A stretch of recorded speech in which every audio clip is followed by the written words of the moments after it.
Assalamualaikum. Good morning and welcome to today's session on empowering research excellence with smarter discovery of data-driven insights. This is a Scopus induction training session. Session is organized by Library of Islamic University of Maldives in collaboration with Elsevier. If you have any questions, we encourage you to write it in the chat. These questions will be answered during the session. And without further delay, I would like to hand it over to our speaker for the session to begin. Thank you. Thank you, ma'am. Very good morning to all of you, and welcome to this Scopus and Scopus-AI onboarding session. I'm thankful to the Excellency, to the team library, and all the relevant, in fact, faculty members, uh, researchers who have understood the significance and agreed to induct this particular platform as uh, it is going to be of immense significant uh,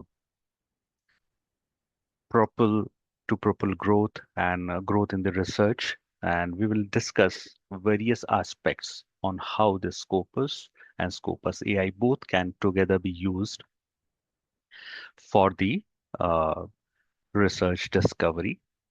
So, and at two different levels. So, first level, like say, for example, we'll first begin with understanding the metrics that whenever we go through the Scopus platform, there are certain metrics that we come across. So, we should understand at least basic concept of what these metrics are. If we come across certain numbers, like what are these? Does it mean across different metrics? And other part is how researchers can actually use these Scopus and Scopus AI for uh, as a citation tool and as a tool to find collaborators, as a tool to find funding opportunities. Now, at the admin level or the management level, there are important aspects that also draws our attention to how well as an institute we are performing, right? There can be um, avenues where rankings and growth in the research or the funding uh, status of various departments are concerned. So how to look up to those metrics which generally the ranking agencies uh, accepts and look into to assess the performance of an institute. So at both level, it is helpful. And Scopus AI, definitely the integration of AI in our lives has taken place, right? And we do use various even generic AI tools, uh, which sometimes may pose a threat in a way that they hallucinate, first of all. They hallucinate means they give you a response to make you happy, but the response actually is a creation. It does not exist. That's the hallucination part. And and when we use those information in our research, that becomes a possibly you can say a start of the integrity issues. And there is another thing that when we put up our prompts in the generic AI, non-research grade AI tools, for example, maybe ChatGPT or something. So there is a possibility that our own thoughts, which could be a potential, um, you can say, a project idea or something. Now those are into the web, right? And we have lost those ideas. So those generic AI tools are not going to regard our thoughts or any privacy or the copyrights. or licenses, right? So we should be aware of how we can, where to limit ourselves when you are using generic AI tools. And there are potential benefits when you use a research grade AI tool like Scopus AI. Now, before going in, let me tell you that I do connect with you very well. I hope so because I am also from the researcher background. So I did my radiation biology from Northeastern Hill University, Shillong, Meghalaya. So that uh, gives me a generous experience around the pain points that how, as a faculty members or a researcher or a student, uh, goes through the overall research cycle. And you can consider me one of you, one among you. And let's begin with this note. First of all, we'll try to understand the research metrics. Why? Because we are going to see it when we traverse through the demo also. There are three: journal metrics, author metrics, and article metrics. We'll quickly review it. Many of them you already know, just for a basic clarity, like site score, you must have heard. Just like the impact factor, there is an alternate metric which is site score. Impact factor is from Web of Science. Site score is from Scopus. It is very comprehensive, clear, and current. Current means even for a month, say for example, last month's any titles or journal site score is available on the Scopus database. But impact factor generally available once a year, right? So similarly, site score, the calculation is very simple. Citations to the documents published in a 4-year period, uh, divided by the number of documents in the same 4-year period, right? So very simple to calculate. And if you look at, mm, even when the even before the impact factor comes in, site score is available. Now, there is an example, as you can see in this histogram on the right side of the slides. In CiteScore 2020, even the latest one has a similar figure. I will put it. There were 13,000 titles or the journals which did not have impact factor but had the site score. But there is a notion sometimes, even during the time when uh, we were also doing PhD, we were mostly aware of the impact factor only. That is not the case today, right? Earlier, we used to be only after the impact factor. The problem is that had I been only after the impact factor, I would have missed all these 655 plus titles, which were very highly ranked in their subject areas and had site score, right? So, and another problem with the impact factor is like for conference proceedings, it is not considered. And there is a trending bias. There is a biasness within the impact factor. For example, if you look at the trending subjects in the clinical uh, uh, subjects which directly impact the human life, for example, has a potential to get published in a higher impact factor. And on the other hand, if you look at the um, any mathematics article or an economics article, may not be that high as a 50, 60 kind of impact factor, right? So that's the biasness. So there are certain things which are simpler in a site score, which is the alternate metrics.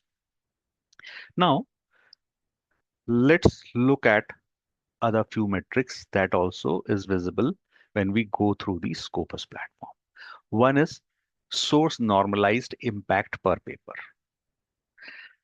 The biasness we talked about during the impact factor discussion,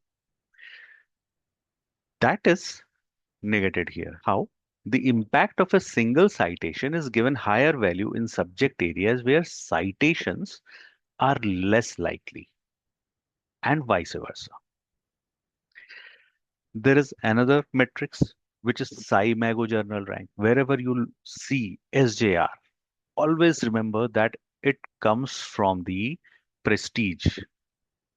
It is prestige driven. Say, for example, from IUM, if a paper is published, which is cited by Harvard, right? So it's the prestige who has uh, cited your paper. Now there will be a SJR metrics which will go up. So what we see here that there can be a balance between SNIP, SJR, or site score or impact factor that we can look into while we are screening that which title or which journal we should select for our publication. Similarly, there is a author level metrics like H index, right?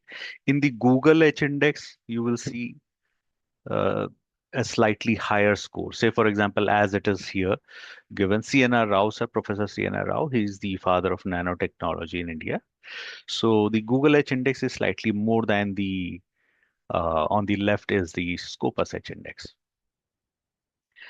Now, why it is high on the Google? Because it does not only cover the academic websites, grey literature and preprints, thesis, etc. It also includes books and also includes some duplicates of the same article sometimes, right? So because of these few reasons, the Google H index slightly go high. But is it wrong? No. Whatever is asked, that if you are asked for a Google H index, you can provide the Google H index. If asked for a Scopus H index, you can provide the Scopus H index as well. Now, how does it get calculated? Very easy. In Scopus, we will see where do we locate the H index and the graph related analytical graph. But if you download from Scopus, say for example, your citations to your documents, whole institutes, or maybe any particular author, if you are interested in looking into your citation, your H index, how will you calculate it? Download all your documents having the citations, and from the Scopus you can do it. I'll show it to you. And then in the descending order, put the citations on the CSV file that opens in Excel. Descending order is the citations. Create one column, name it rank, and try to type in rank 1. Your first document, 100 citations, for example, rank 1. Second document, 99 citation, put rank 2.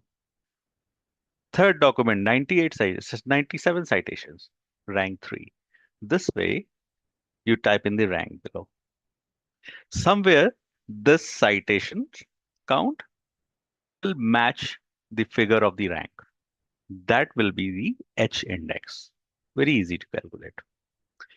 And hence, it is a numerical indicator of how productive and influential a researcher is.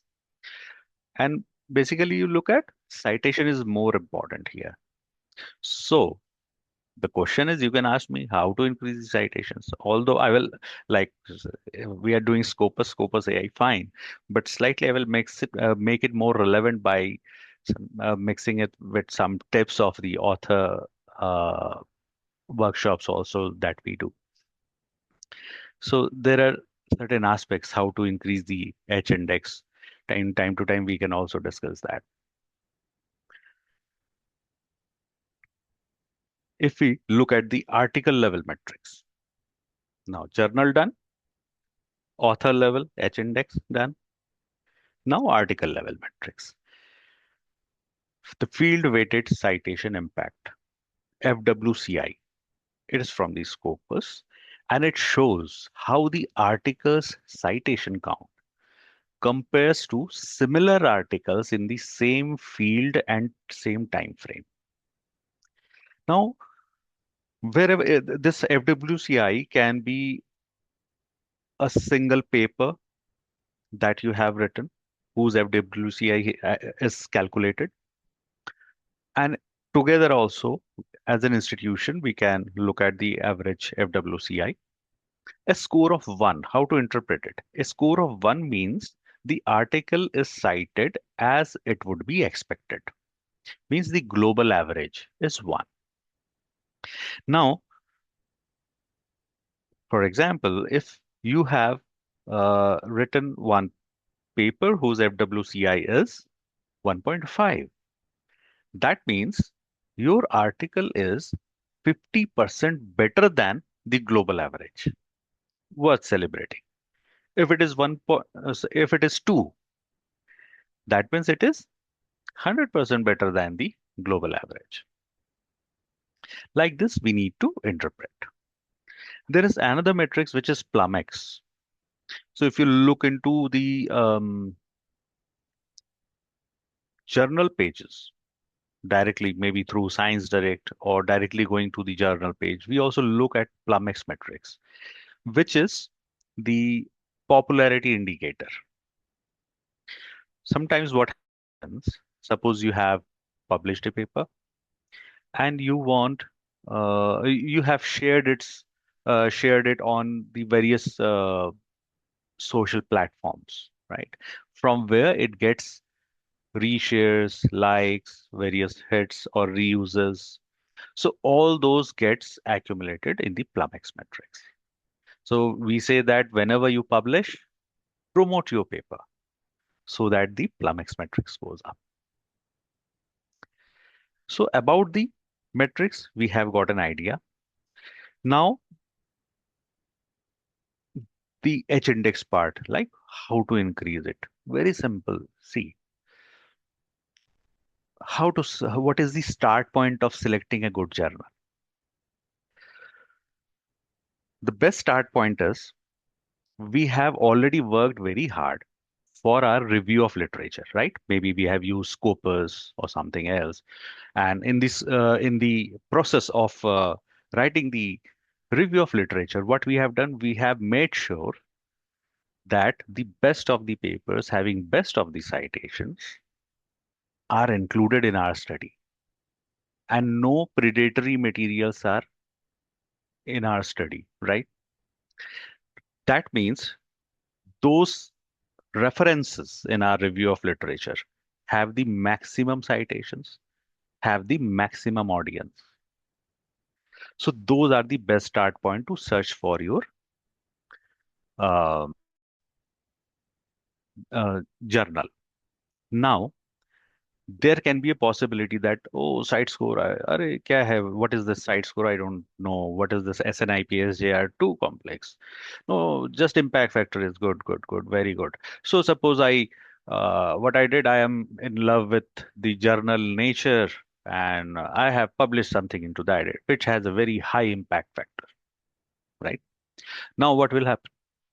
I am happy that I have published in that, but subsequently, I started to note that I am not receiving proper citations, or maybe I'm not receiving a citation. What happened? Then I did some RCA or took somebody's help to get a root cause analysis done and understood that, brother, you have selected the best of the journal, fine, but you did not make sure whether your audience is reading it or not. Had you done that, you would have reached your audience, and more the audience is reading it, more will be citations, more will be your citations, and more will be your H index. That is on the personal, you can say the selfish side. My credibility is increasing, right? But on the societal side, if my work is read by more and more researchers or more and more communities, its use in the society will increase. That's the portion. Why this informed decision? Why I have shared this, because this informed decision is at your stake, that you have to take it sometime in your research cycle. So let's go into the part Scopus. So what is Scopus? Specifically, Scopus is a source neutral abstract and citation database curated by independent subject matter experts. Now, when I say source neutral, that means it must not only include Elsevier's abstracts, right? Absolutely right.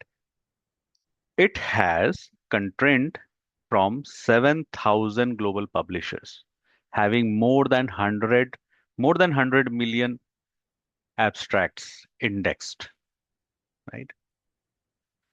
So, as a researcher, if I'm looking for a search which primarily focuses on academic and scholarly content, or if a platform that can curate and index content from reputable sources, or it provide a comprehensive citation analysis, or can it provide a author metrics like H-index, citation counts, etc., or any other specialized filters it has? Yes, the answer lies in the Scopus. The backend technologies enable us to make it very user friendly, and finally, it saves our time. Now, the other aspect, the ranking part, of course, all these what we have discussed are actually the metrics, right? So, Scopus supplies the core research data using the global rankings. How? Because the global ranking systems are taking into considerations various metrics that we just discussed a few minutes back. Site score, SJR, SNIP. What is the field weighted citation impact cumulatively, right? Then Scopus metrics reward research quality, not just the volume. Means volume is fine. We need to increase the volume also, but uh, not at the cost of the quality. That means in the Scopus we can have a look at the journal's quality as well. The site score SDR, SNIP talks about the quality. FWCI talks about the quality content. Also, in which journal it has been published. Q1, Q2, Q3, or Q4. Generally, you will see that maybe the Q1 or Q2 are more stable in their categories. They are the top. Q1 means quartile one. You can divide into the top 25 quarters. Quartile one, then quarter two, quartile two, like this. So the lowest ones can we have generally seen that they are slightly uh, if their quality decreases, even if it is Elsevier's own, if their quality moves down, they are de-indexed. Of course, chances is given for a review. If they again pass the review done by the CSAB, they are again included. So we can always see during the selection of the journals also whether it is presently included in the Scopus or not, right? Accurate affiliation data in Scopus ensures institutes receive proper credit. So, say for example, here also you may run a project for next maybe 2 months or 3 months, led by the library, in fact, um, where you can like um, call for all the Scopus individually, all the relevant faculty members, researchers, all of you, you must have submitted and share that data with the library that these are our Scopus index papers. So anything which is yet not mapped can be got mapped, and your profile then will then become complete, and it will receive the proper credits during the evaluations. That is important. Scopus enables strategy for collaboration and international outlook.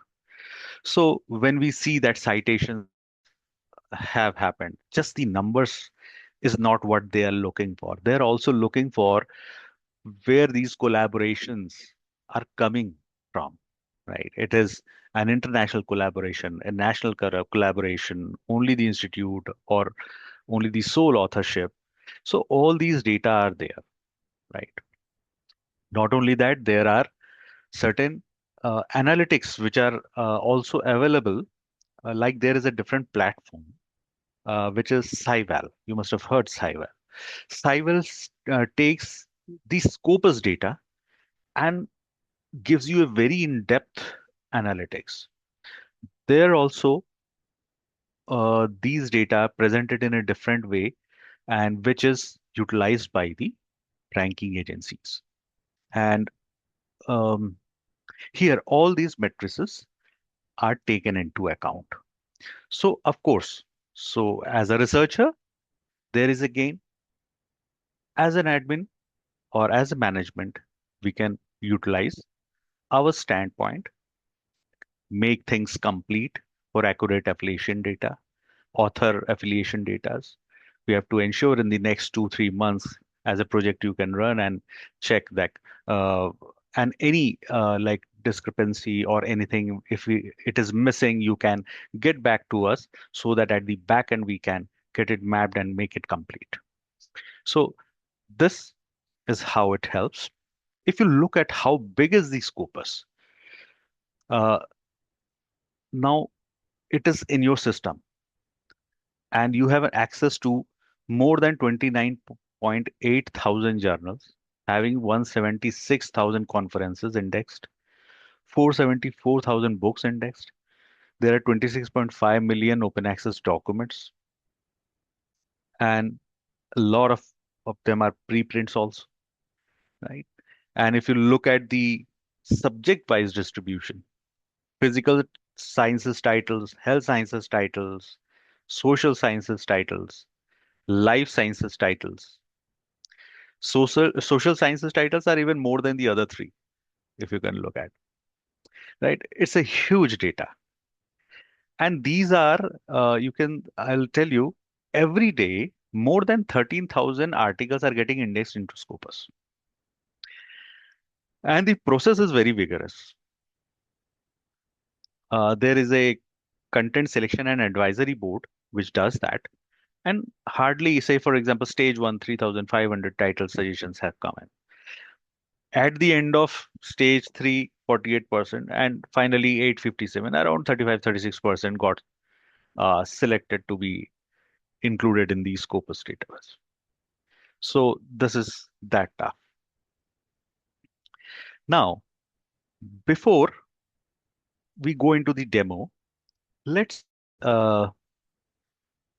check a few things. Before public, we need to understand this. A few tips to maintain the profile hygiene. Like points to remember here are four.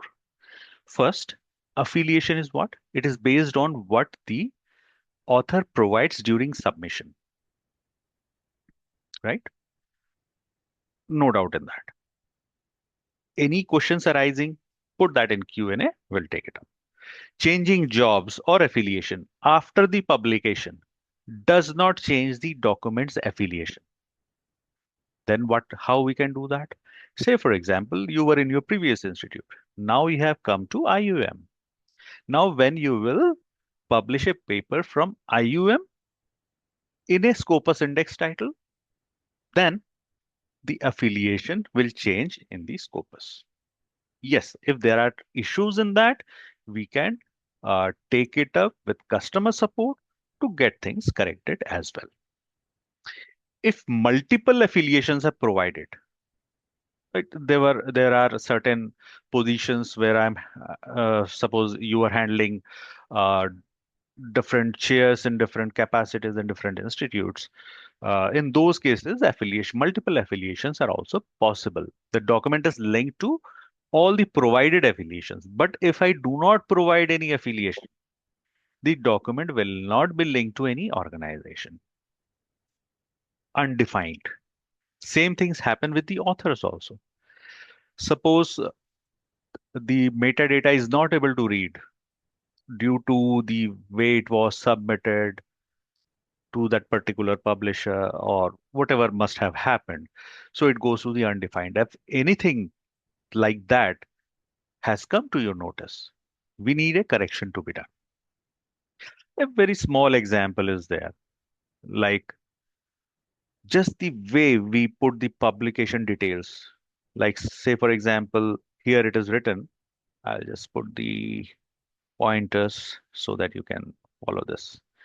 Symbiosis Law School, comma, Nagpur campus, comma, Symbiosis International Deemed University, again, comma, Pune, India. One example. Typical error.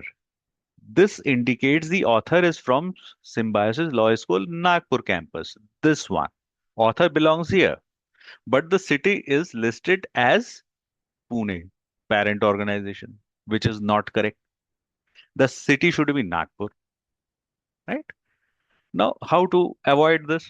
To avoid this, the campus information should be specified without a delimiter, like Symbiosis Law School, Nagpur campus, without any comma. I've just given you because there is the way of putting up information in a when you are in a publication process with every publisher might differ a bit. So if these things are coming up, you let us know, or you can go to the customer support and create your own um, ticket also to respond to that. I'll show you that how to do that. Scopus and org ID. I hope everybody here has the org ID, and if not, you can create one. So it takes care of the duplicate name ambiguities, for example. Even I, uh, even my name also matched with one of the senior researchers, and I used to get always some mail. Whenever he used to publish something, I used to get a mail, and it used to ask, check if this is your paper, something like that. It was too much for me to handle that. That finally I explored and understood that okay, my org ID is there, but I have not connected it to Scopus. So I'll show you the space where you can do that. Then, can a Scopus author profile be edited? Yes, of course. You can edit it yourself to a certain extent. And when things go beyond your capacity, the customer support will help you, right? Many things you can do it yourself, like add or remove, like set a preferred name for an author, update the affiliation of an author, add and remove documents published by an author, add and remove grants, or merge author profiles. Sometimes, if you notice that same name and two different profiles are created, and you understand that, okay, this is also mine, this is also mine. So I can go and merge them, right, on the Scopus platform. Well, so let's now go to the platform and understand the Scopus better. Afaf ma'am, I'm just stopping the share to go to the browser. I will take you help to know if you are able to see it.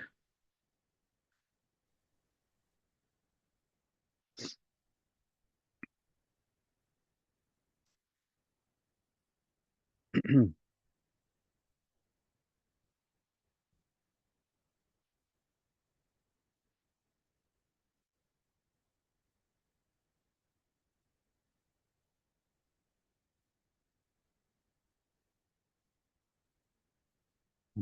Just a minute. No.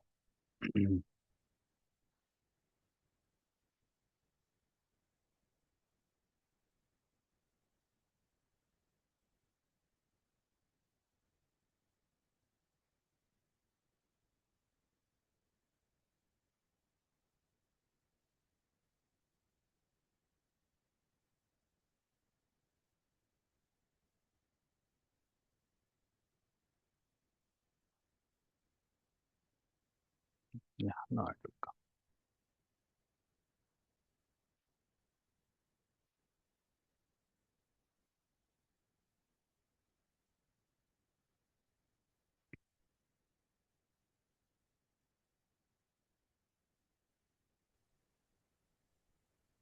Okay. So I hope you are all able to see this browser. Presently, we are at the Scopus landing page, right? From our panelist, are we able to see the screen? Yes, we can Yes. see. Okay. Thank you, ma'am. So Scopus, www.scopus.com. Fine. Now I need to sign in, or maybe I need to create an account. If you're not logged in, let me tell you first that. Hmm. If you are not logged in, you do not have your credentials created. Then you create an account. Be under your IP of the institute, and there on any system, select create account and give your email ID and then press continue, right? Or other ways, sign in via your organization. Your email ID here also you can select, right? Best is the previous one that I showed you.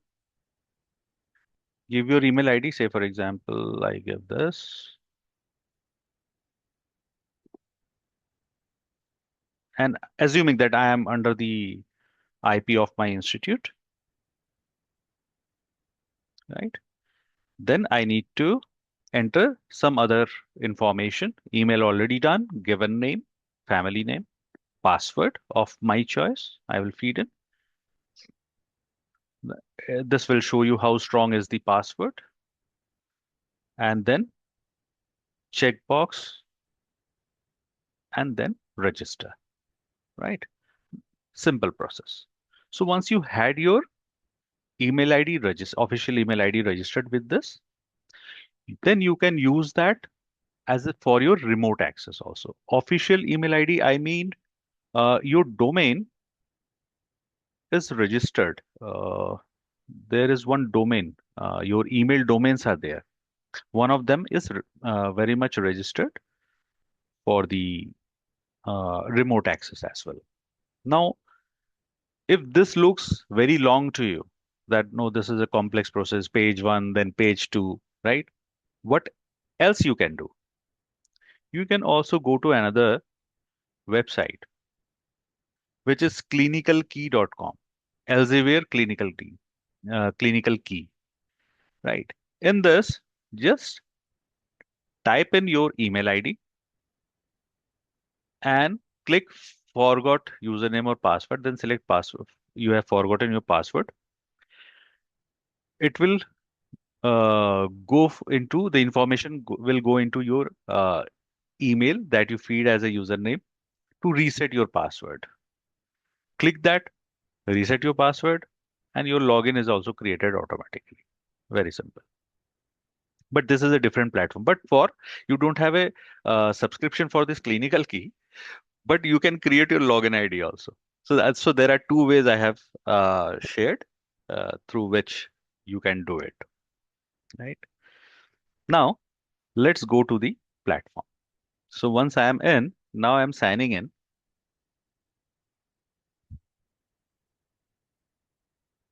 Okay, I'm signing in via my organization.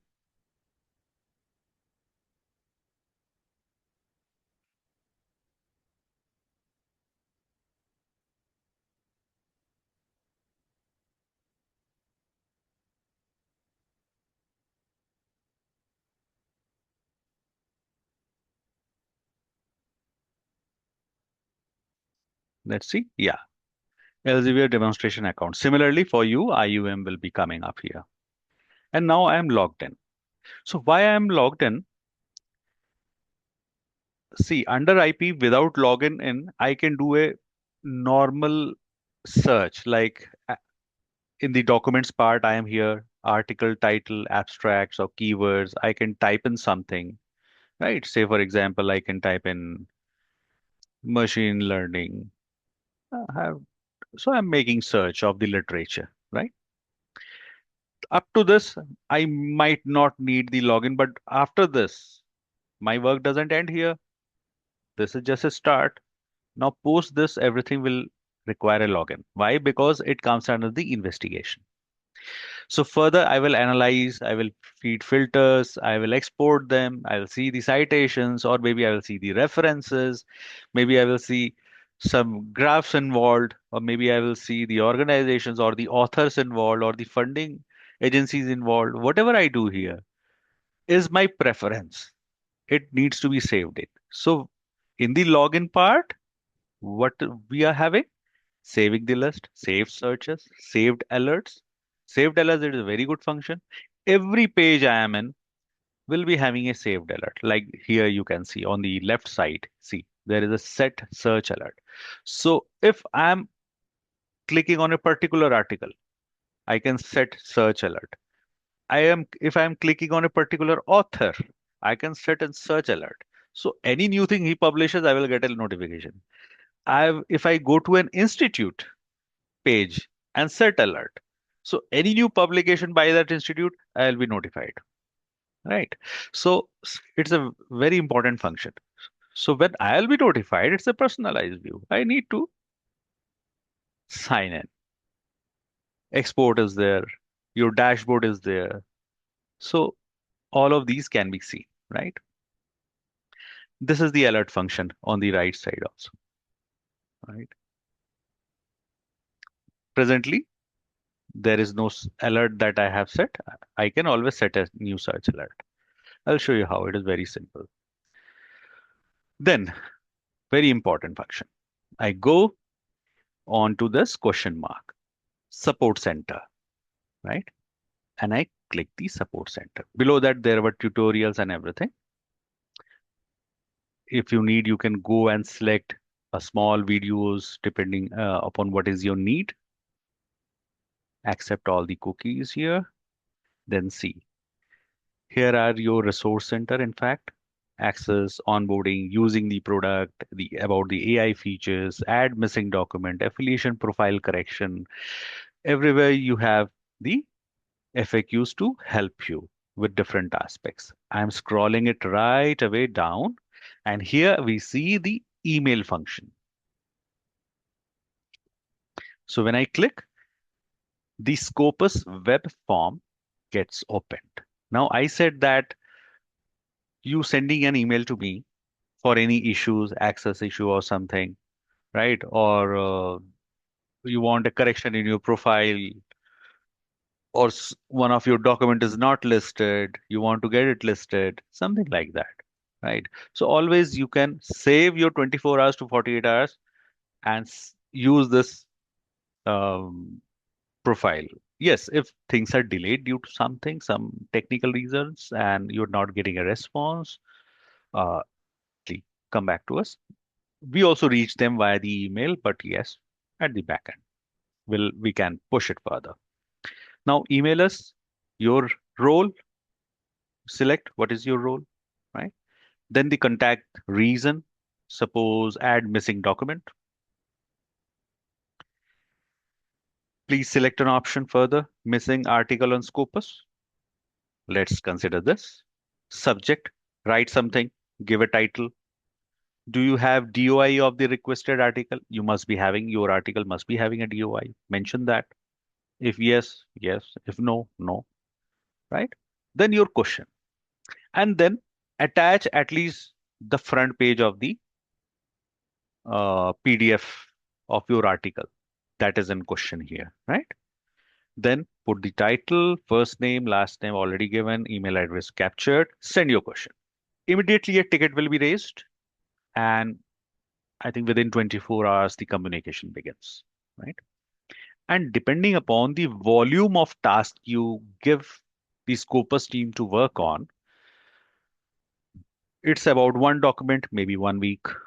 It's about tens of documents, maybe around 22 days or approximate month. So any changes that they make, it gets certain time to reflect online. So that needs to be, suppose you get a mail today that, okay, it has been done. It will also be written there. It will start reflecting post 7 days online.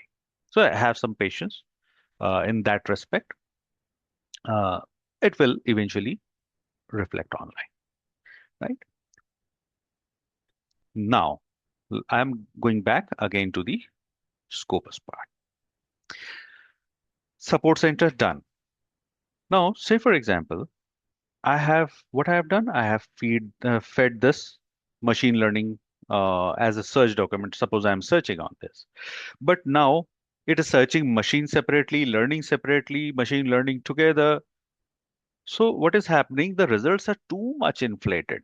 Like you see, 11,77,750 minutes, too much. Let's do one thing, make it a little precise. I want these two as phrases. I will encapsulate them between the double colons, machine learning together. Search only wherever it is together. See, considerably down now. Now, if you want to combine them, build machine learning, again, it's very generic, right?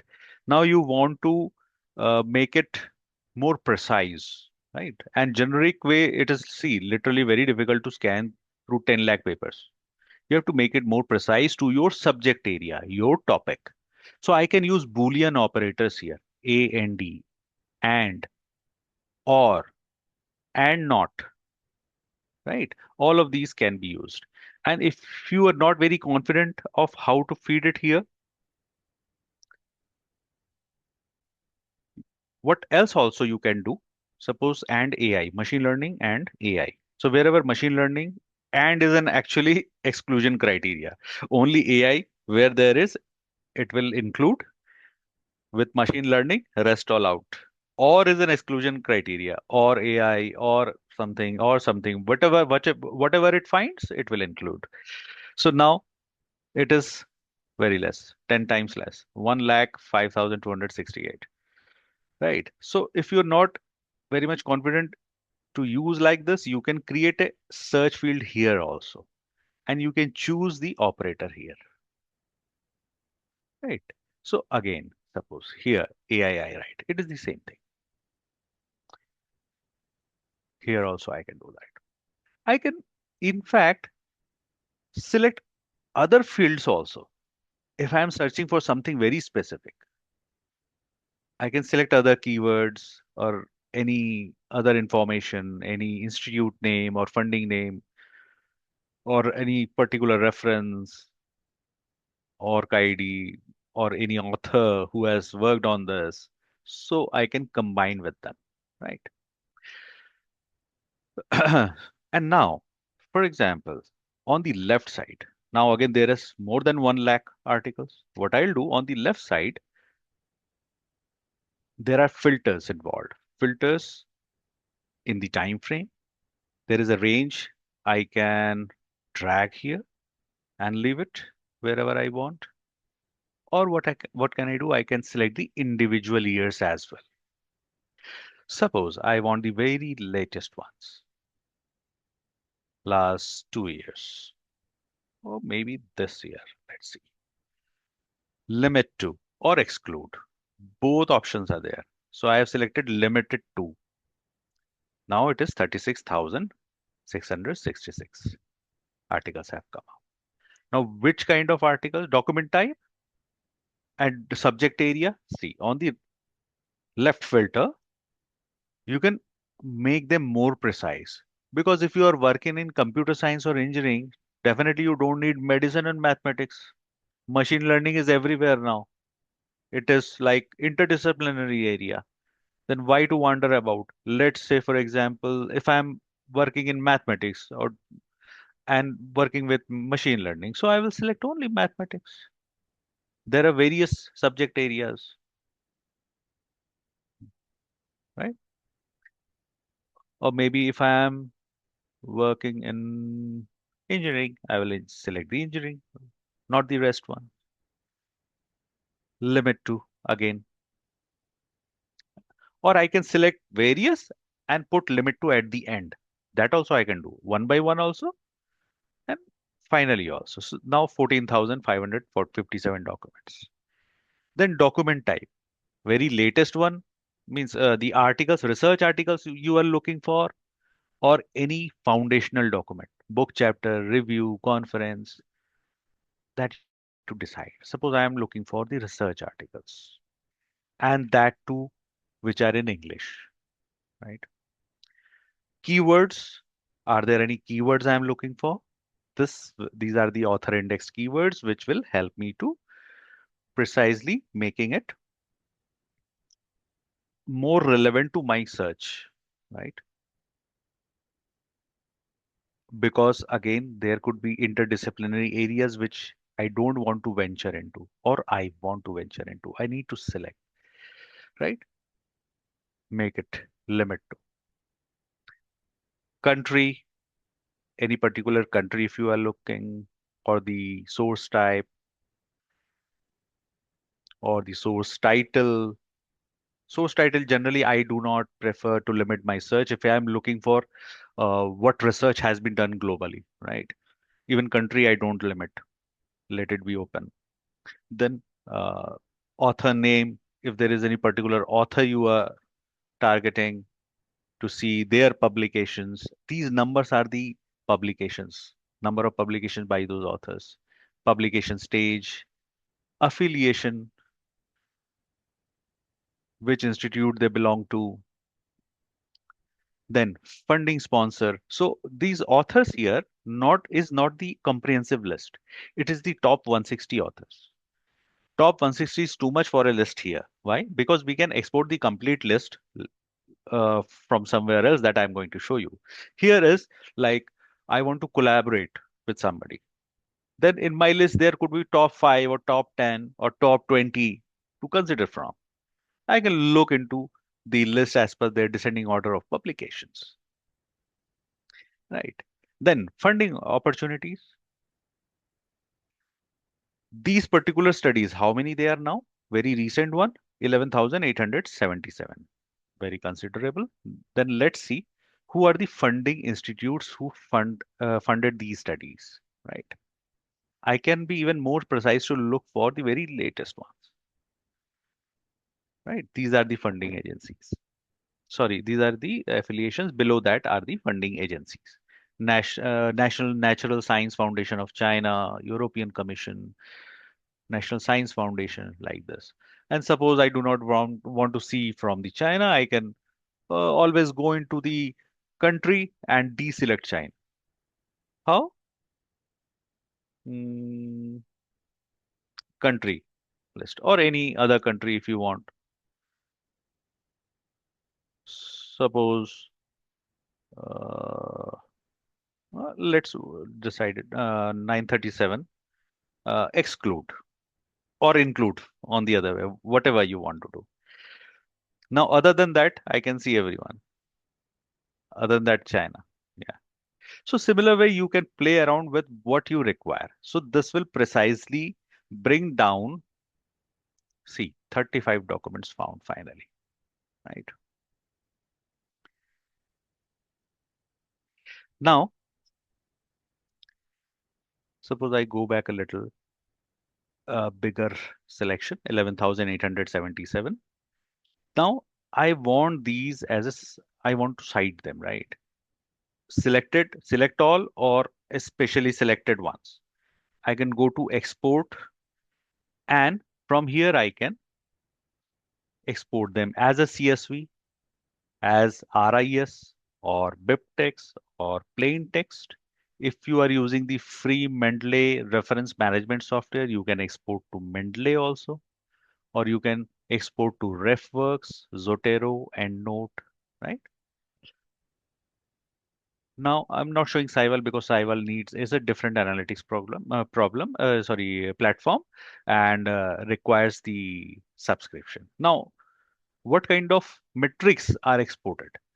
If I click CSV, you will get to know the metrics which are exportable. Citation information, right? These are like you can select whatever you want. One, the way you want, you can select, right? To me, everything looks important on the citation information at least. In the bibliographical, I can select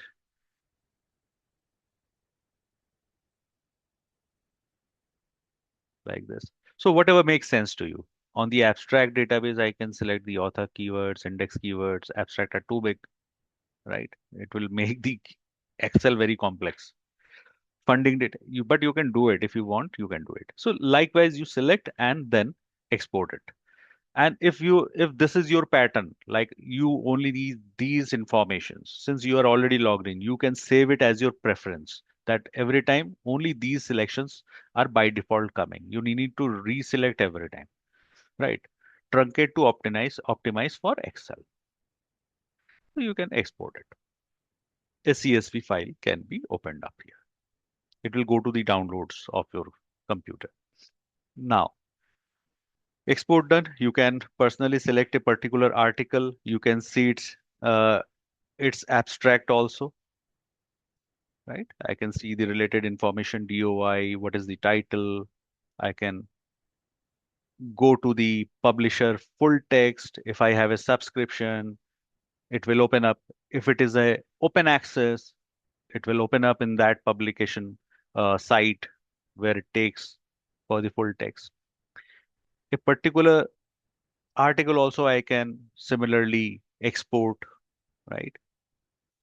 A very new article having zero citations. Citations is like develops, it is dynamic, right? As it grows old and gets to more audiences, citations tend to increase. Impact, right? So what impact it is, you will see some of the metrics for this, references used, similar documents, right? So I can put an alert over the citation also. I can put an alert on this particular search page also. So how to, when I put alert, what will come?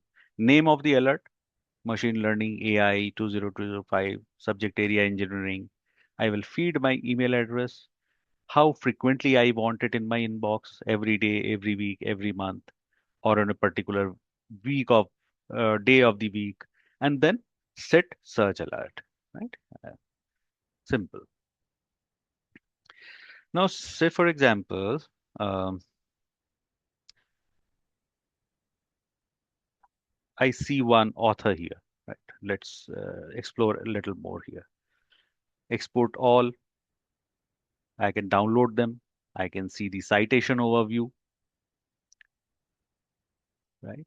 Of this, all of these documents. 45 H index. What we can do, we can go to the citation overview for maybe suppose your institute. Let's see.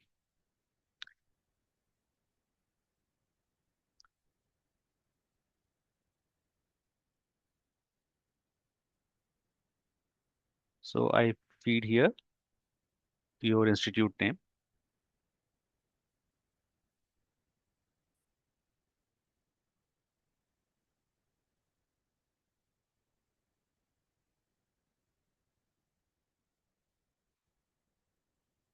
Oh, sorry. I need to take it here.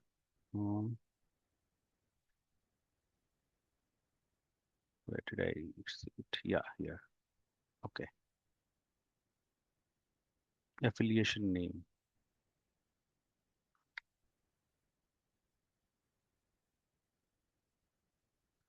So suppose this is where I got. I will show you first what I saw here. 41 documents are there, right? And now here also I can set a documentation alert. Any new like publication at your institute can be seen here. I go to, or maybe before that I go down and see. So here also there is a project you can take up. Any documents missing over next 1, 2, or 3 months can be notified to us so that we can map it and make it complete. That will be an important task ahead. And then let's see about these 41 documents. Subject area. This is the hyperlinked subject trends from which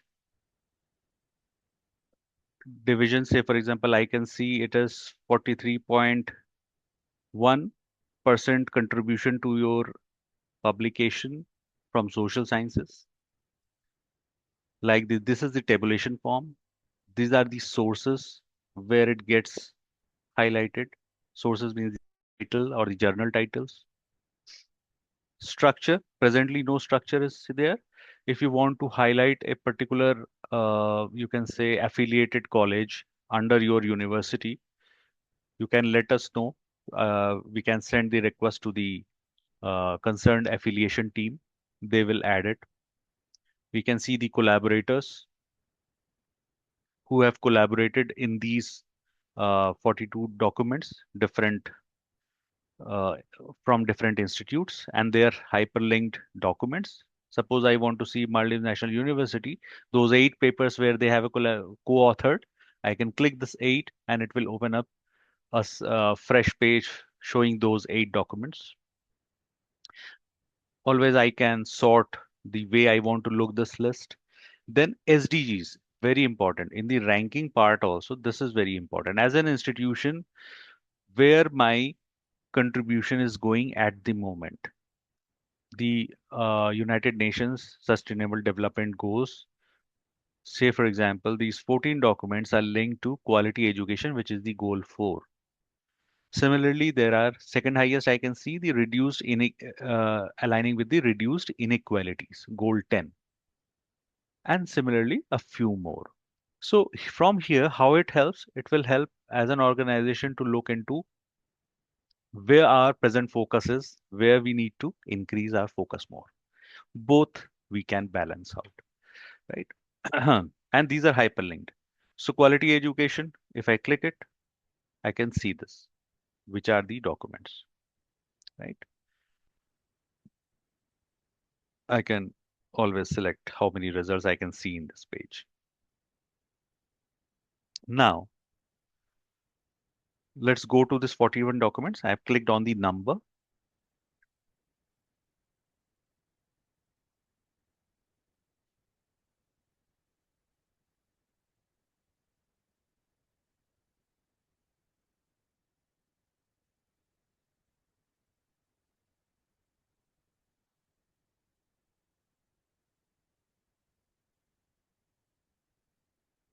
Hmm,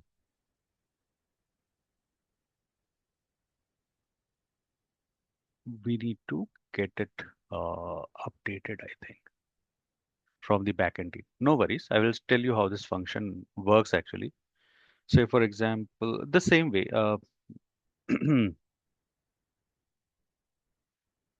Suppose I get into any other, if you, I want to see any other organization or maybe one of the authors. Let's try to see authors. Yeah.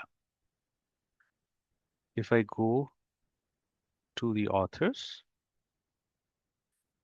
suppose Dr. Vishal Muzaji. Um, there are various authors here, documents, affiliation, right? I'm selecting the author here. So what I see, the author profile, because on the Scopus, here is the author. After documents, there is a author section, right? I can select the last name. I can feed the first name and I can then search it or add the affiliation as a second layer of specific search. I can add the name of the affiliation and through author section also, like what I did now through any paper, I clicked an author or from the institutional page, I click the author. So I reach the same author profile page. So author profile page looks like this. And now here you will see this like SIRS org ID is already linked with the Scopus. This green one is the org ID. And what is this? Scopus ID. This is the author ID for Dr. Vishal, right?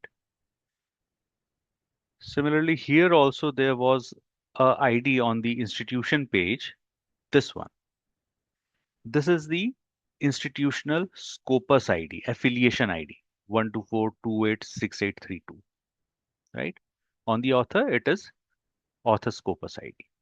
Now we can see the total institutional history, Scopus ID, org ID, subject areas where sir has worked, right? Now it is recommended that if sir wants, sir can edit his profile. I will not edit his profile, right?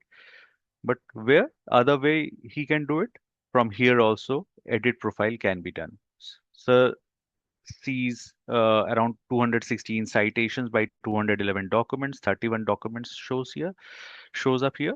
So anything, any documents if missing, please let us know, or through the customer that support center that I showed you initially, the Scopus web form, that can be used to add more papers through the support center. H index is 8. I can set alert. Suppose I want to know how many, like this is my, if this is also my area and I am following sir, I can set alert for sir's publication, right? Here I can, if this is my profile, I can select yes and continue various editings which are possible as I showed you earlier. I will share that PPT also with you as a reference, right? Then documents are listed here. I can export all if I want to cite them or sir wants to cite them somewhere. Impact as an author, as an institute we saw, as an author also, it is possible to see that sir's documents are aligning to which of the SDGs.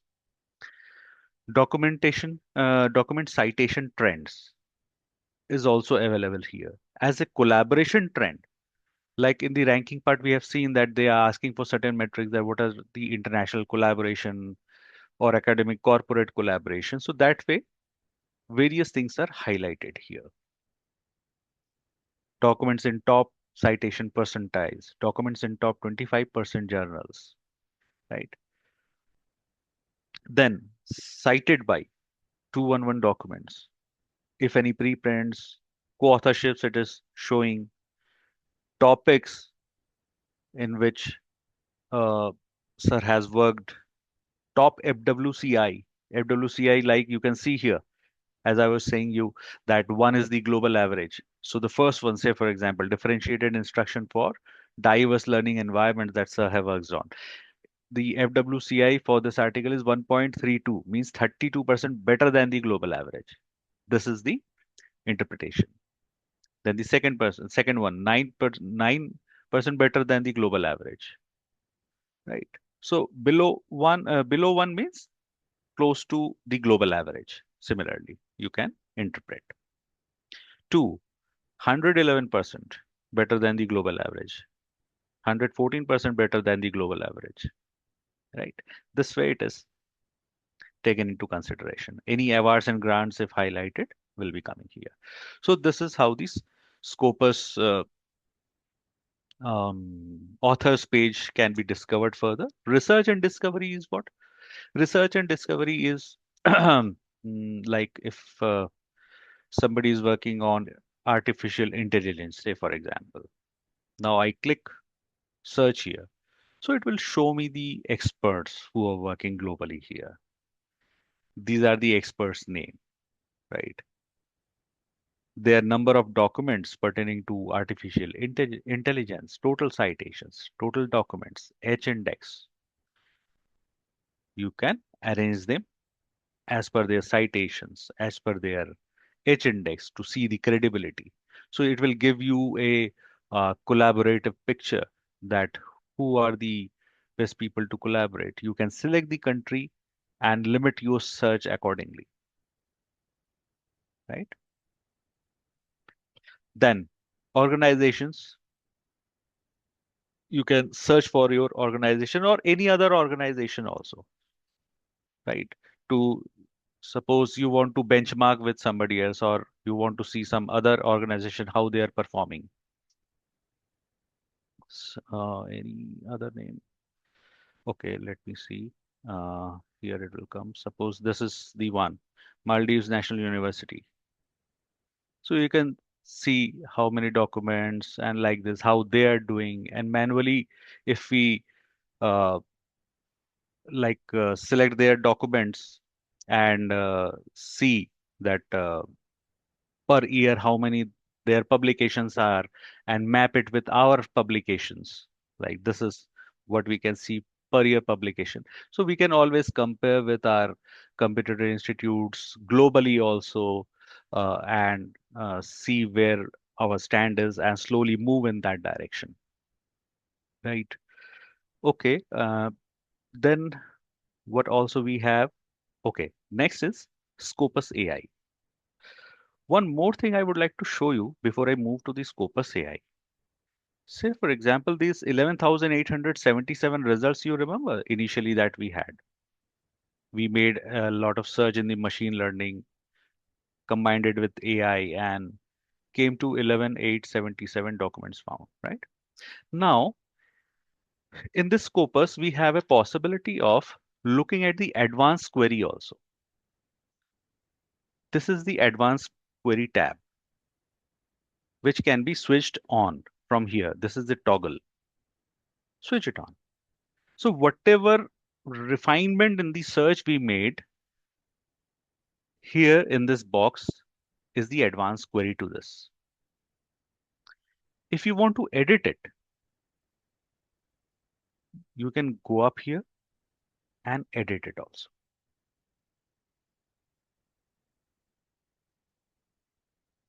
I can make a 1 page, 2 page long advanced query depending upon what is my specific, very specific area or niche area.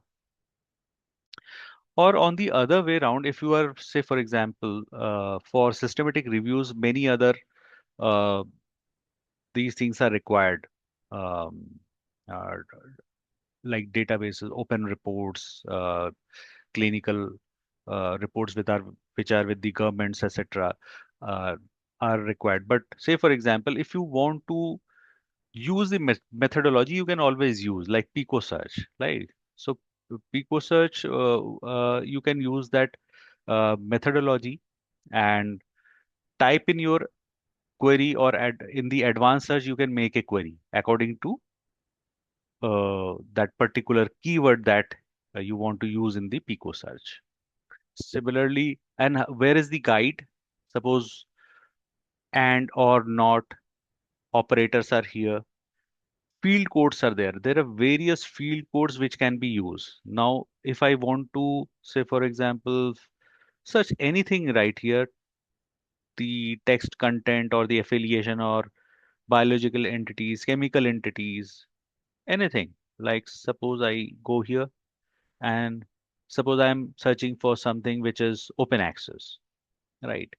If I click on this particular aspect, I get to understand this OA is the code, what is the name, what is the description, different types, then example, how to use this in this particular box. Like it has appeared OA, now bracket, what to feed. You will get an example. Like this is an example, what to feed in between the brackets and what it will return you. So examples are given. Similarly, you can explore with different advanced queries because it's progressive. Even when new queries come to us, we try to figure out what to do and how to do. So it is progressive. You can learn by practicing this. And it was important to show you this part, right? Then let's go to, we have 10 minutes left. So quickly we go to the AI part, Scopus AI.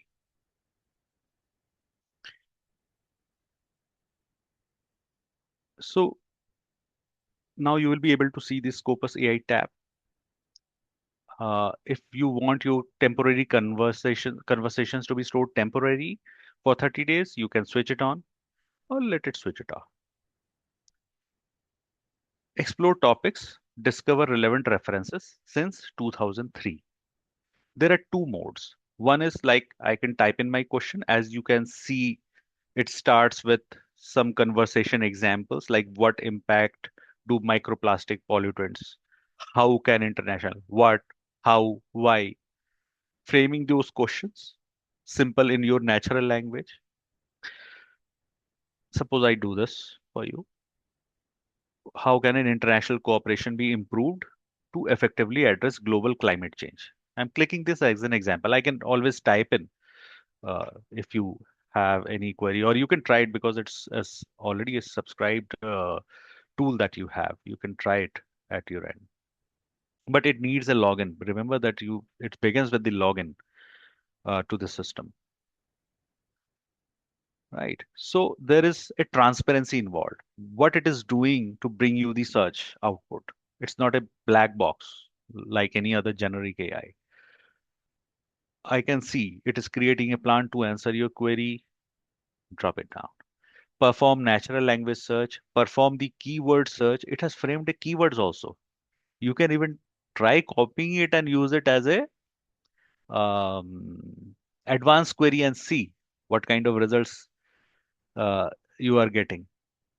In fact, you can learn, okay, this way it has used the keywords and made a advanced query out of it, then generating a summary.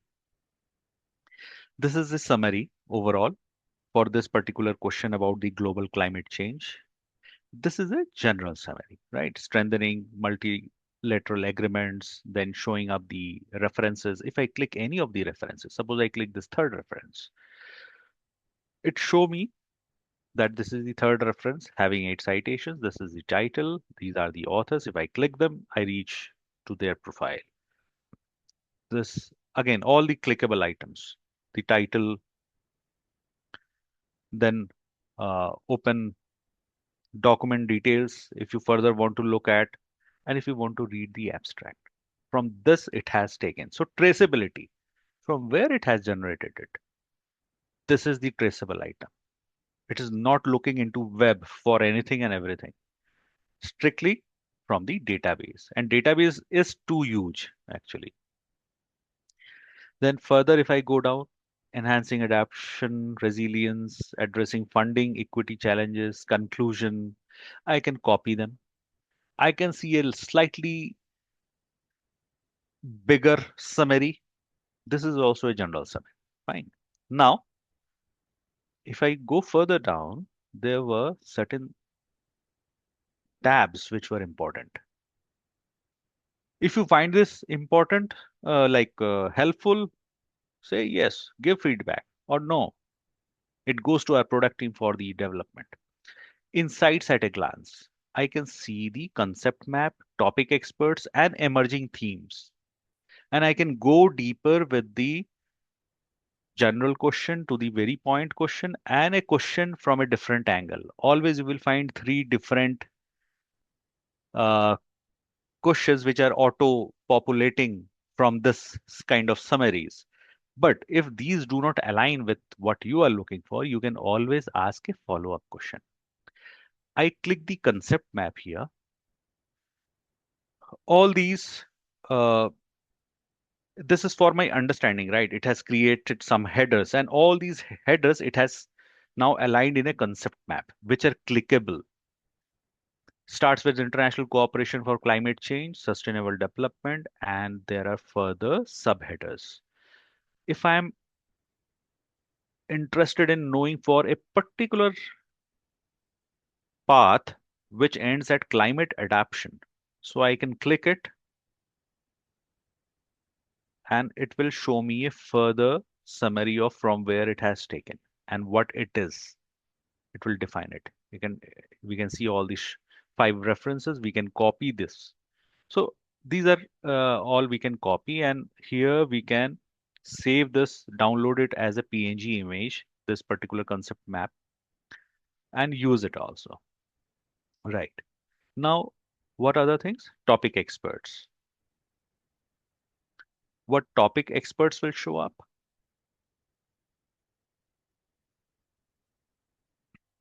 Okay.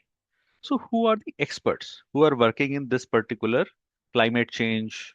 question that we have put on.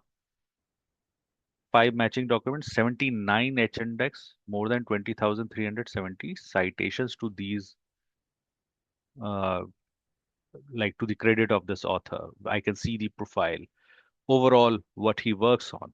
So it is giving you a collaborative information, right?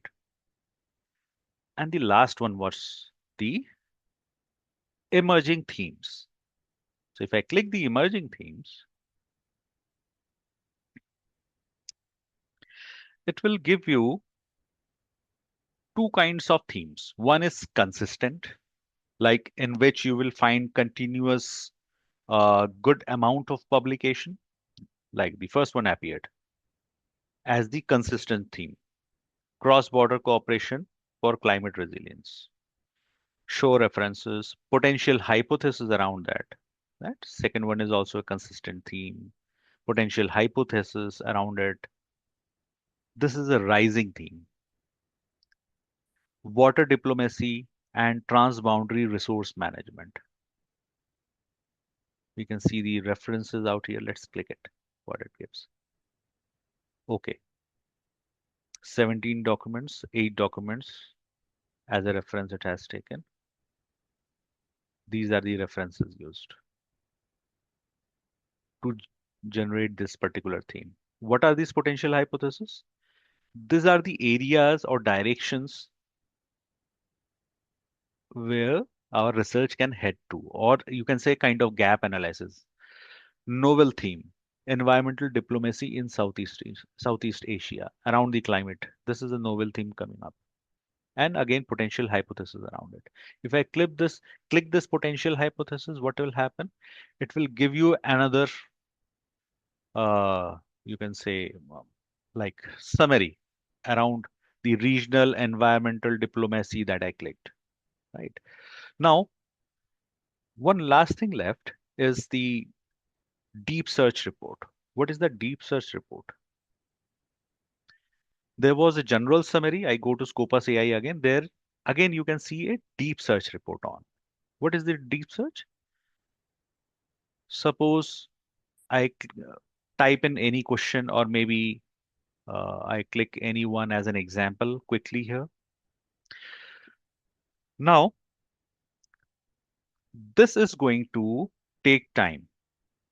Why? Because here the Gen AI is not functioning. Here the agentic AI is functioning, and it is mimicking the human thinking, and it is going to give you a almost a project report kind of thing with no limits to the references.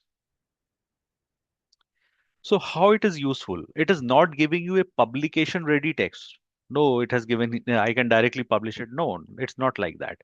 So again, for my better understanding of a topic or the niche area or the upcoming trends in a particular area, this comprehensive report will is the best one. How else I can use it?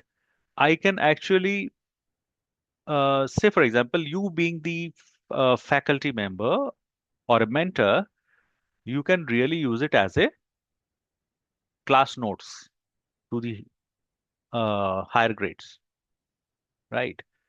I could remember that my guy taking out printouts and highlighting important points and translating them into the PowerPoint slides so that he can take the MSc classes and show them the latest research which is going on in that particular syllabus that is there. So in those aspects, uh, this deep search report works very well. So it is still like you can see that it is thinking for 1 minute 33 seconds and on. It has found 20 sources related, and it will be more, I'm sure. So by the time it shows up, let me see what we have in the chat as well, or let me complete it.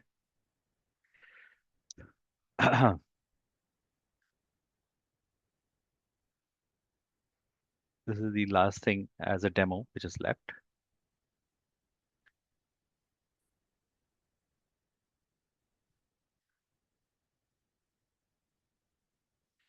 So lot of things we have learned today. What I request you that you can um, like try practicing it, and when we are into it, then definitely there are some issues which we encounter, and we can again in a month or two, we can again sit and discuss those issues, or we can again refresh what we have learned as a, you can say, second onboarding, or maybe a refresher kind of thing as of what we have learned today, in a 2 months or within a quarter. We have, it is better as, given time, 1 or 2 months is good enough, and then a refresher is good to have in place. So now deep search, it took 2 minutes 56 seconds, close to 3 minutes. Now see, effects of AI generated educational feedback was the topic. When it is still going on, I can see the scroller moving on, then the view as PDF as it completes will get highlighted. We can download the PDF, which has all the bibliography also listed at the end. Quick reference, key finding tables with the domain, effect of AI generated feedback, moderators conditions and limitations with the ethical issues, and with the references, where if we click it, I can see from which reference it has been taken, right? Now, if I go down, direct answer, study scope from 2018 to 2024, what are the disciplines involved in this search? What are the methods involved in this search? And then assumptions and limitations of this particular study or report that it has generated, suggested further research, and then starts the introduction of this report. Background, rationale, types and characteristics, student and teacher perceptions, challenges and opportunities, cognitive effects, digital literacy, scientific inquiry, then sustained cognitive skill development, behavioral effects of AI generated feedback, AI enhanced learning environments, supporting self regulated learning phases, moderators, and so on. Methodological gaps are there, best practices for longitudinal research design, integrating process data, operational ethical frameworks, implications,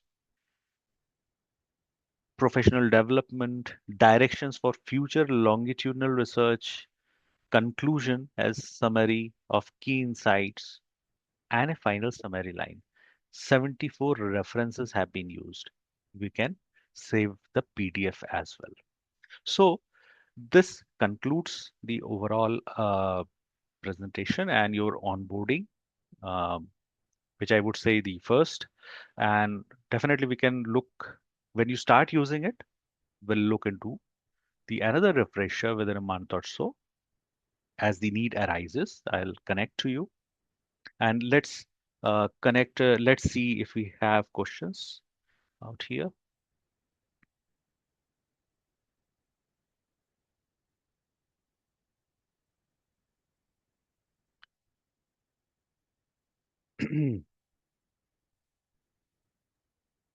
So I can see a question like, just to confirm. So we have to be on campus for first time, sign into Scopus, and then we can access remotely. Yes, yes, right. Under the IP first, you need to log in with your official domain that is assigned,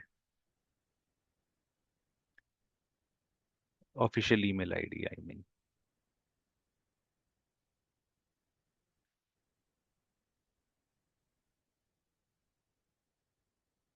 Okay. I think the domain is already activated. For those who are already in the remote places, we can once check that if they are necessary, it is necessary for them to be uh, on the IP, or directly we can assign them the activated IDs. I think we can do it at the back end. Um, uh, we'll get back on this after a detailed discussion. I think there is a possibility, not a big task at all. Then we have few more questions I can see. Okay, again, I think the login. I have a Scopus account using my Gmail account, very limited, but not that I have my university email ID. How do I go about full access? When I search for my university in the registration page, it can't find the institution. What am I missing? Okay, so in the organization page, you will very soon find it.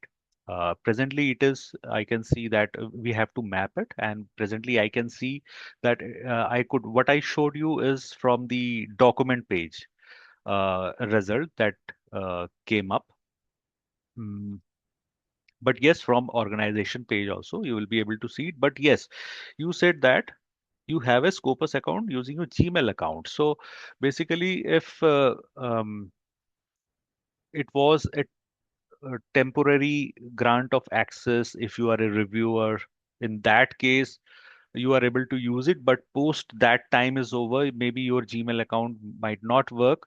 But since the domain of IUM is already registered for a remote access, so it is recommended that you create a new ID, as I shown you earlier how to create the register for a new ID. So and with the IUM domain, right?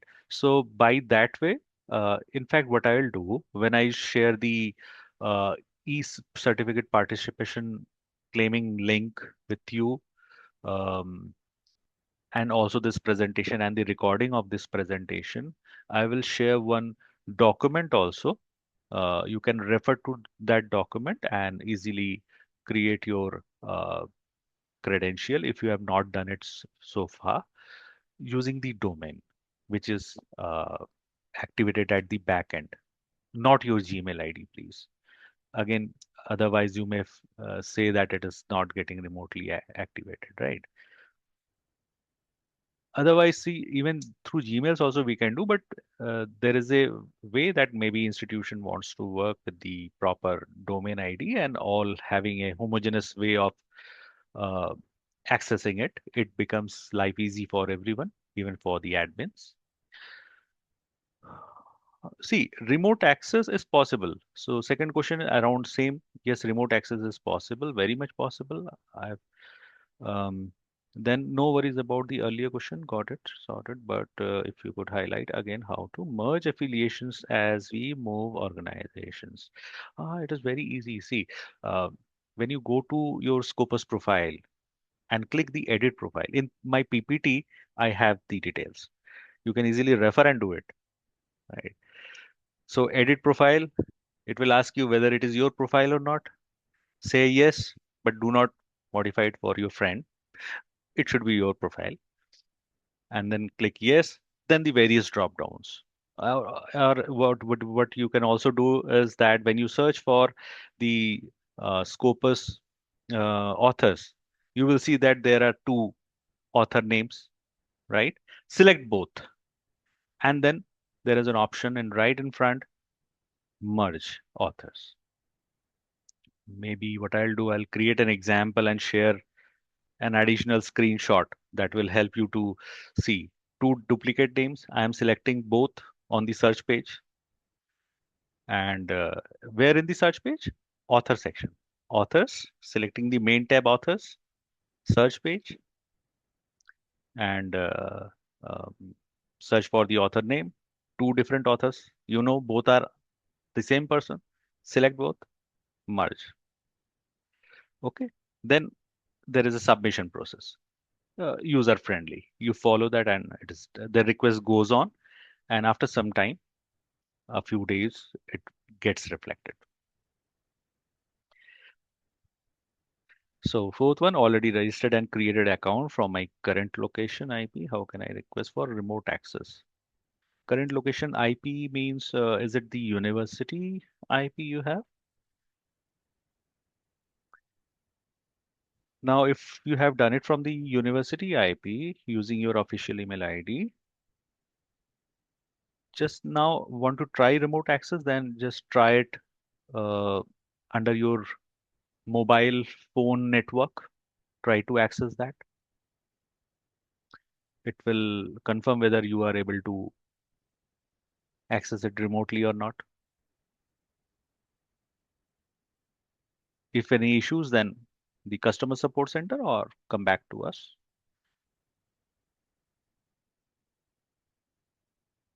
No, okay, just try it first. Then what can be done? Even we can check it at the back end. What is the status of your login credential, whether it is mapped to IUM domain or not.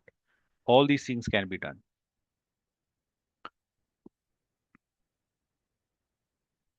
Okay. One thing I have received on chat. Do we receive Scopus usage reports for institutional purposes upon request? What types of reports are available? Yes, yes. So, ma'am, definitely we do receive the usage report, and it will be a COP 5 or COP 5.1 compliant report that if you request me, I'll be sending to you. And eventually, maybe I will create whoever will be admin from your side, I can create a um, EPIC, EPIC login ID for you. You can eventually download your own reports also. So we see what kind of reports you are saying. So we see the um, regular searches, we see the total item investigations, and in the COP 5.1 compliant report, we see the additional one more line that is unique searches as well. So these are the things.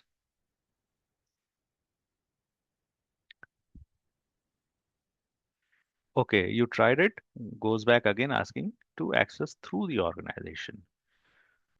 Okay, probably you need to be under the IP first.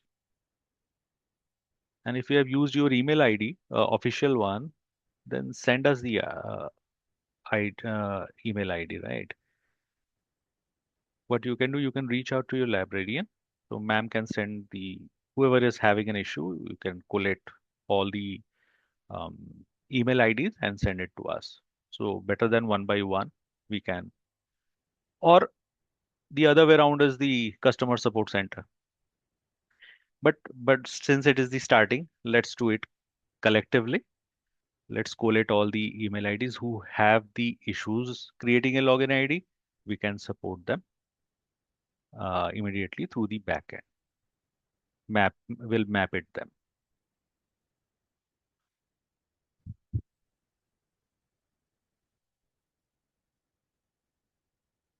Yeah. So you have Mohammed sir. You said that you can access it from outside university. You're saying that I am currently accessing from outside, but with my ium.edu.mv ID. Yes, that is the domain which is activated. Excellent. Yes. So that my other friend who have like you have created and not able to do so. So is your email ID through ium.edu.mv? Just check that. So I can see Mohammed sir has said that he could access it from outside the university as well. That is the domain which is pre-activated for remote access. Actually. So solve your issues as quickly as possible. Start using it, otherwise you will forget. Uh, okay, I will unmute you, sir. I can see one hand raised. Musa, sir.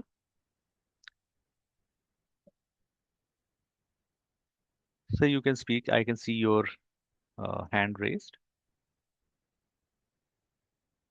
Usaid Musa ji, I can see your hand raised. If you want to speak up something.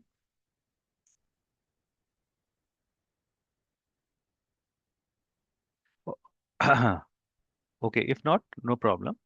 Uh, so I give it back to uh, Dr. Vishal, sir. I thank you for being here. If you want to say something about how the session went and what are further expectation, what could be our next steps. Maybe in 2, 3 months down the line, we can have another refresher if that makes more sense.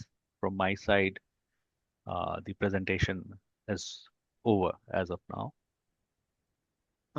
Thank you. I think the information you shared was very useful. I actually wanted to ask one question, but before that, I think all the Definitely. information that you shared was very useful. And of course, some of those insights were new to us, to me as well. And I think we can, in future, make use of the other features which we have not been using in Scopus.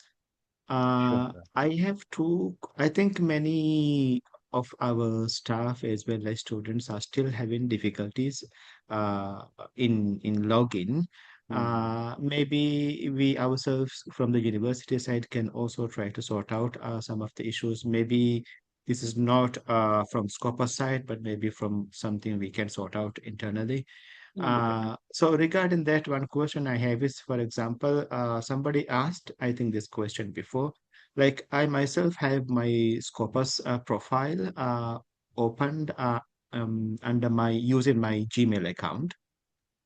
So is it necessary that I but I was also previously been able to use the subscription-based Scopus from other institutions, while I have Hmm. my Scopus profile still under my Gmail account.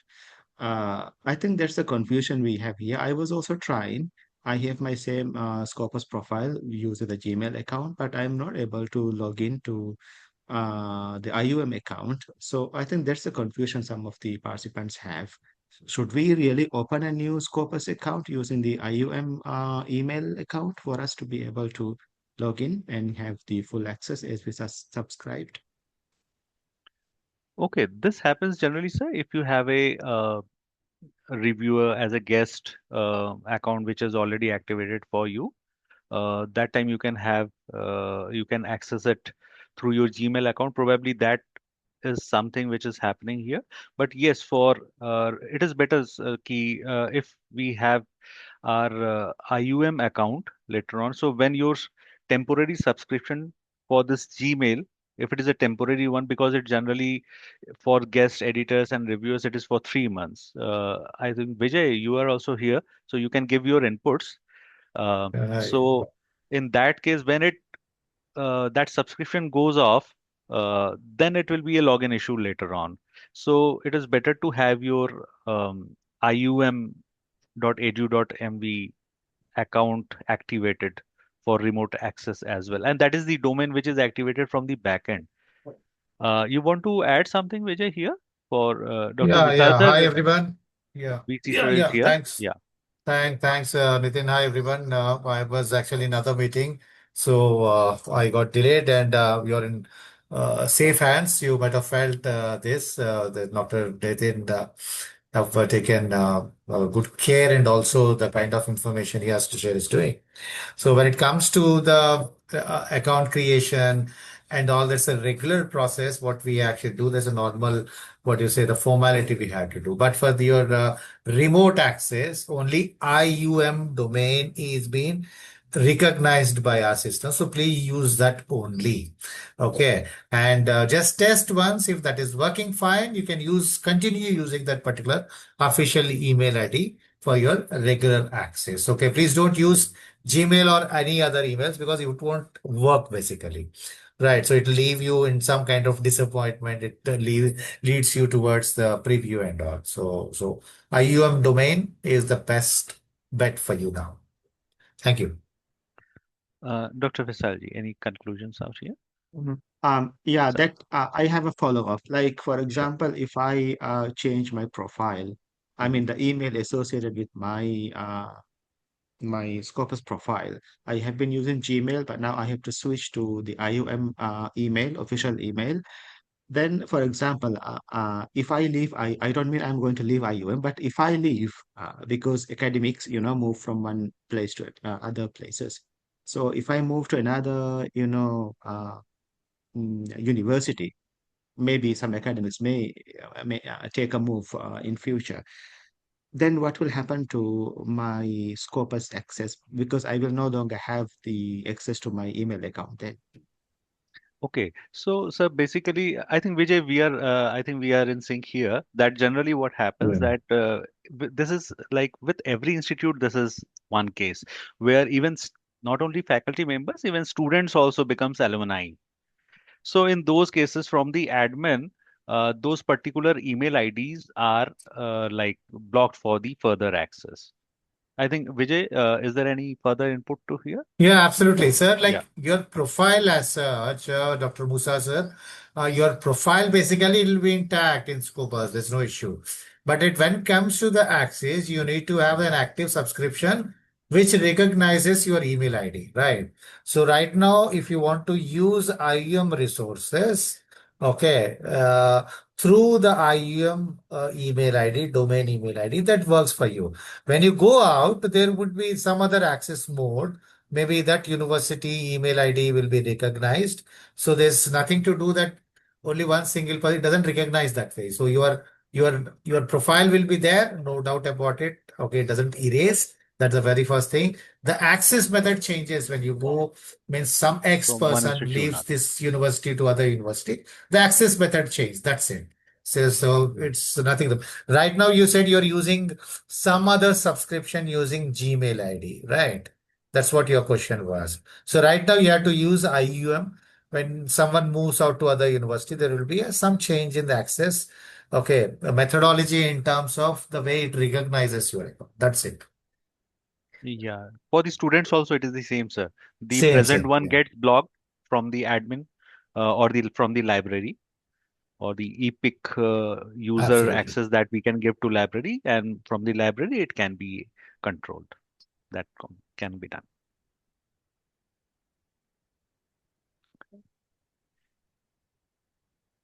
Dr. Vishalji.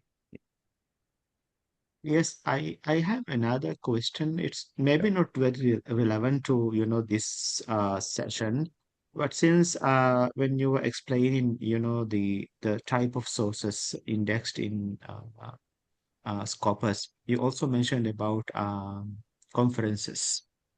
So there were a number of conferences indexed in Scopus as you shared from the slides.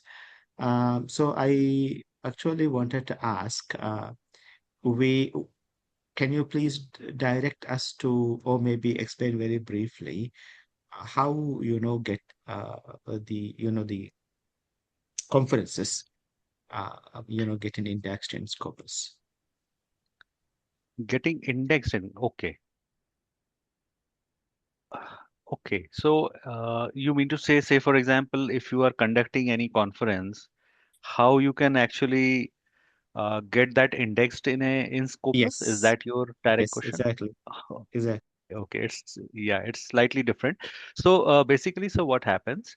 Uh, Suppose you are an institute, you need to first tie up with a publisher where you need to where you want your conference to get published.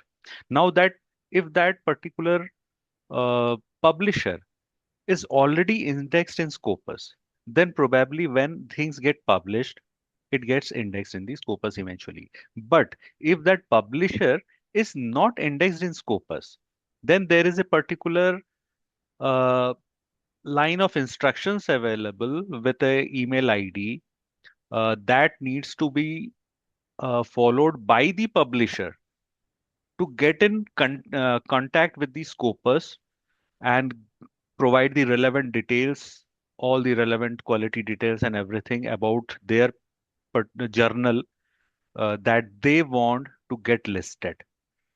So that is actually the flow which goes in here.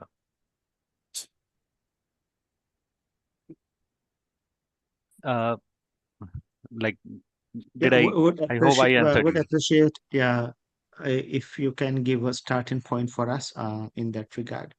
Yeah. I So mean, any particular.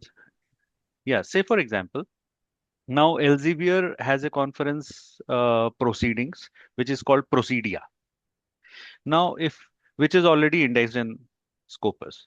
Now for Procedia, doesn't need to contact Scopus again because it is already indexed. Now, if you need to publish in Procedia, you need to contact to Procedia conference proceeding, who are which are the conference proceedings. That particular title, that particular you can say the publisher or that title you need to contact, make a contact to. So different conference proceedings have different contact points. You need to connect to them when they publish them, and they need to see whether they are already indexed in Scopus or not. Yeah, if we want, IUM is not is a publisher not indexed in Scopus so far. But if we want to, but we have our conference going on for 10 years now. So if we do not want to get attached with any, indexed publishers yet, but we want to publish it on our own, what could be the route for us? Then you can connect to any journal of interest or any proceedings of your interest where you want it to get published, irrespective of whether they are indexed in Scopus or not. Means every title or every organization, conference organization has their own contact point and maybe the list of criterias that they may look for you to submit them to. Okay, thank you, sir. Okay. Yeah.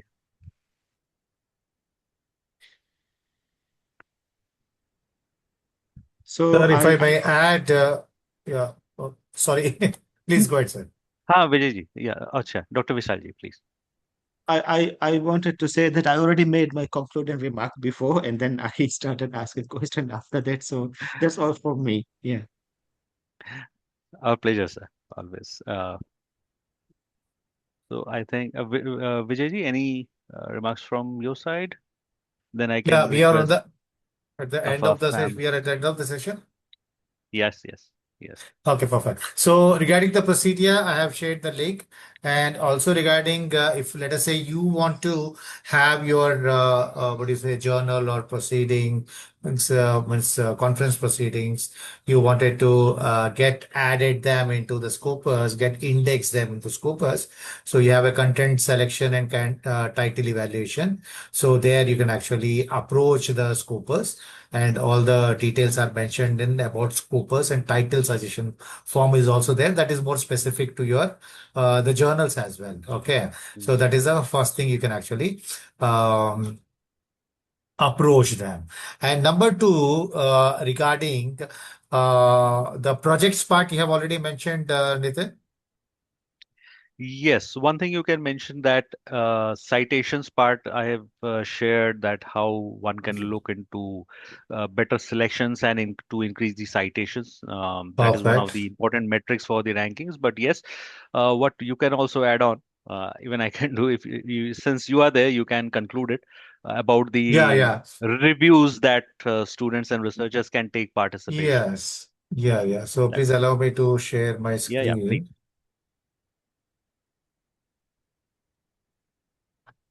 You're able to see my screen, right? It is coming up. Wait a minute.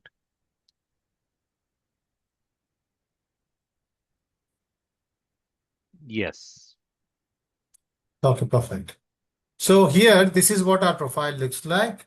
Okay, and what we can see, the articles are dominating 44 numbers, book chapters, and review papers. Right. So in general, what happens is we need to actually bulk up our number. Right. So everyone's contribution is very much needed. So the one of the best practices and the suggestions what we can actually tell is the most of the work in terms of the articles happen from the core researchers, whether they are in the form of the faculty members or in the form of PhD scholars, they will be actually doing this particular. Right. And we can actually have the PG students, and there are certain programs which are going, which have a little inclination towards the research as well. They can actually start producing the review papers. Right. So the process of this is little okay on the lower side in terms of the time period it takes. It's on the lesser side. Okay, so we can actually suggest our students to actually work on these review papers. That's very, very important. Okay, it actually bulks up your numbers, and you can see good numbers being tagged under your university name. So with this, what happens is the research culture actually build up from the early stage itself. That is the first thing I just wanted to suggest with you. And also regarding the Scopus APIs, I'm sure Nitin has told you about this particular No, thing. This can, no, I sorry? have missed the API part. Please carry on. Thank you. Okay, okay. Yeah, please So carry on. this is the Yeah. one Scopus APIs basically, right? So this is the one of the programs which I highly recommend. Okay, so between the library and the, let us say, computer science department, Computer these science. two departments can come together and create a dashboard using API keys. This is free of Mm, cost because you already have a subscription. You can use this particular thing free of cost. And actually you can go to the link it to the IUM website. Right. So what are that you are doing? You are actually pulling out the numbers and the best research articles of our institution, right? And link it somewhere here, right? Link it somewhere here in your website. So what is you're doing in the process basically is you're actually popularizing your own papers, okay, to the world. It is making, you're making the research paper easily accessible to others, number one. Number two, what is happening is you are creating a dashboards which is easy for you to follow and understand, and you'll be tracking the impact and the number of papers internally. Externally, you're promoting your papers. Internally, you'll be able to, okay, see, okay, what's happening in, or do you say the institution as far as research is concerned. So that is the one thing. So Scopus API helps you a lot in this particular thing. And other most important thing which I wanted to tell you, maybe it's a repetition. Okay, one project is all the faculty, all the researchers in the institutions, they can have a 2 months or 3 months of project. Each and every researchers who have actually published papers, they can actually create one particular number. Means once they can actually reconcile what kind of numbers they have actually published, whether they are indexed, those publishers are indexed in Scopus or not. If yes, then you need to ensure each and every number, each and every paper, scholarly work is indexed in Scopus. So mm, what it ensures basically, it ensures every scholarly work gets tagged to our IUM profile, and it actually gives, okay, it opens doors in most of the areas, like in the ranking, your impact, your citations, and also in the external funding opportunities as well. So this is the another project. It's not a 1 day or 2 day project. Basically, all the researchers in the university, they need to actually check their profiles individually, ensure each and every scholarly work is tagged under their name. Before that, just cross check whether that resource is already indexed in Scopus or not. Then we need to ensure it is visible under your names. So this is the two projects which I am actually recommending it, highly recommending it. It helps you in the longer run.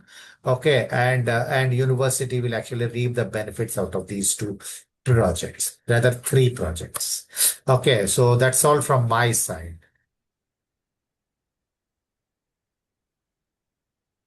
okay. Thank you, Vijay, for sharing those concluding important points. And now I request Afaf ma'am to kindly conclude the session for us. I'll be sharing all the relevant documents and the PPT and the link to e-participation certificate, how to claim that, will get within 2 days from my email ID.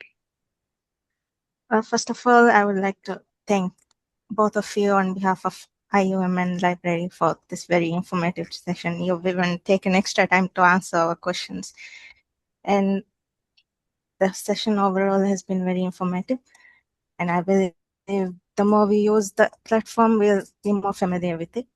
So Yeah. additionally, I would like to thank all the participants for spending up their time with us and encourage them to use the platform the more. And if there's any issue, they can always reach out to the library. And with that, I think we should conclude our session. And so thank you all for joining. Thank you, ma'am. Thank you so much. Yeah. Thanks a lot, everyone. Have a great day ahead. Goodbye.